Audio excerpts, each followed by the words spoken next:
बिस्मिल्लाहिर्रहमानिर्रहीम। मैं हूं तारिक टुनियो और ये है वॉइस नोट नंबर 18। इस वॉइस नोट में हम आईकेप के 2011 से लेके और लास्ट टाइम तक आने वाले एक फ्रीक्वेंटली रिपीटेड क्वेश्चन की तरफ जा रहे हैं और वो प्रोविजनल और फाइनल एडजस्टमेंट का है। ये वाला टॉपिक 4 दफ़ा पूछा गया है इस ड्यूरेशन में, सितंबर 11, मार्च 15, सितंबर 17 और मार्च 22। चारों दफ़ा जब ये सवाल पूछा गया है वो सेम तरीके से पूछा गया है और रिपीट हो रहा है। पहले हम सितंबर 11 वाला गो थ्रू करेंगे, उसके बाद हम सारे क्वेश्चंस को पहले देख लेते हैं और आखिर में मैं फिर आपको बताऊंगा कि इसका क्या जवाब होगा। पहले क्वेश्चंस।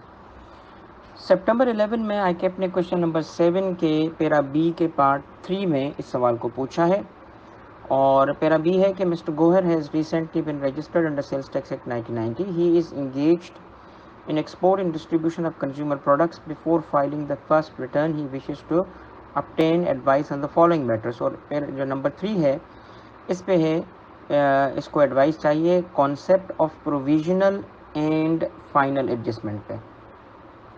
अब इस सवाल में टोटल 3 सिचुएशंस थी, 8 नंबर थे।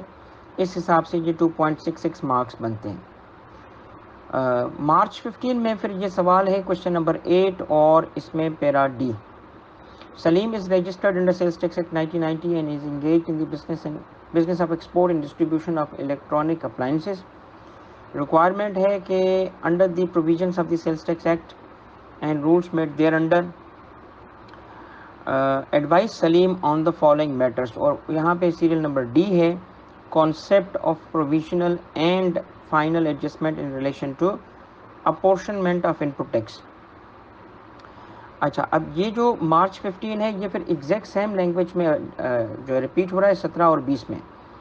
17 में है क्वेश्चन नंबर 7 और वहाँ पे भी डी है, Zubair has recently been registered under sales tax act and you are required to advise him on the following matter.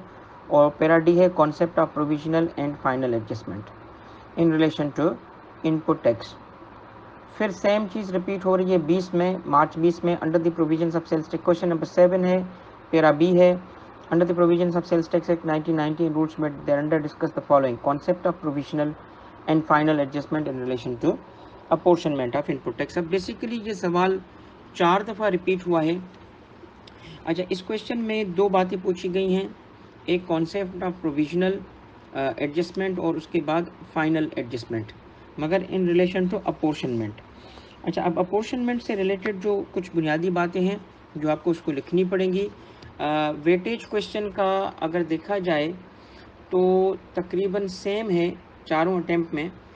First attempt में जो कि 8 मार्क्स थे और 3 पॉइंट्स थे, यानी 3 उसने रिक्वायरमेंट की थी, तो डिवाइड बाय 3 किया, 2.5 के आसपास बन रहा है।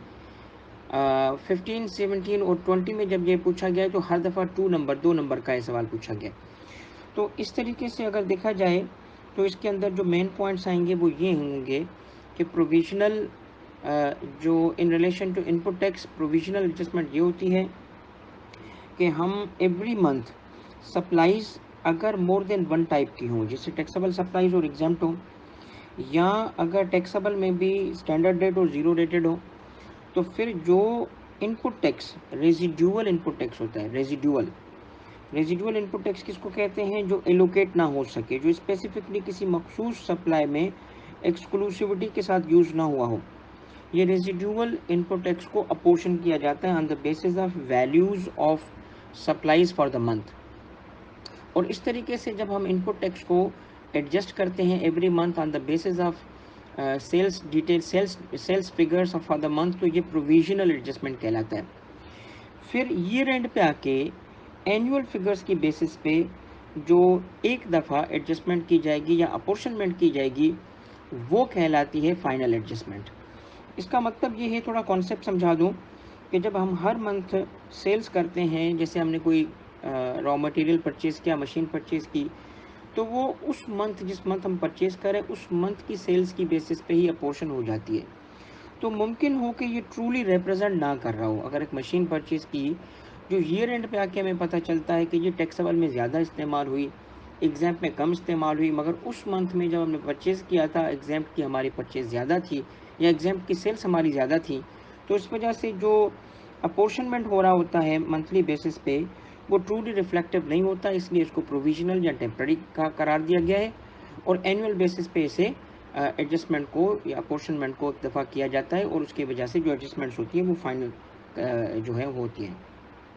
इसमें आखिरी पॉइंट आपको ये लिखना पड़ेगा कि जी इवन जो प्रोविजनल असेसमेंट है उसको स्ट्रिक्टली फॉलो करना पड़ेगा।